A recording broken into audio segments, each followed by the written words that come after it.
Hello. I wanted to take a minute to go over some functionality added in our 4.3.3 release, which is our December 31st, 2020 release, specifically around the Planning Workbench.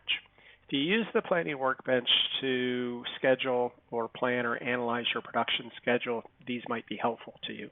And specifically, we're talking about filters that have been added. Without any filters, you will see all data listed in the system based on production data.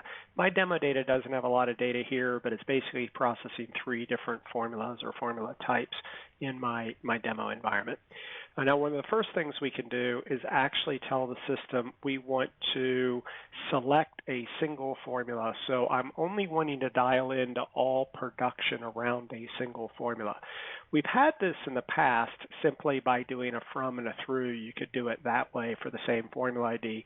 Or we've gone now to select a single formula button box, and if you hit the checkbox, then it'll show you just a single formula. So in this case, we'll do DC VM red is my formula, and we'll say refresh, and now it'll focus in just on that formula, letting me to concentrate on the items made from that formula.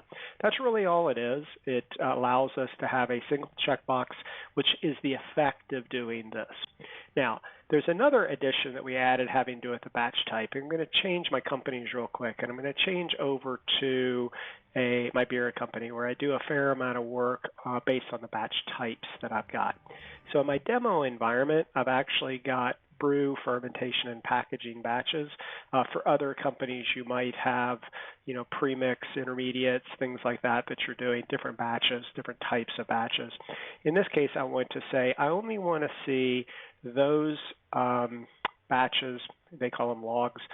Those batches are logs that are packaging type logs. And then from there, what it's going to do is look at all items and all formulas that meet that criteria and would show me this data. So these are the items that can be made from batch types marked as packaging.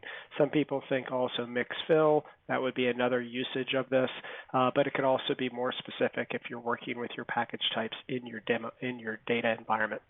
So a couple of things were added: a filter or filter out by batch type, or filter out by a single formula ID. Anyway, we hope that helps. Let us know any functionality we can add into the Planning Workbench. We're happy to get it in. Thanks a lot, and have a great day.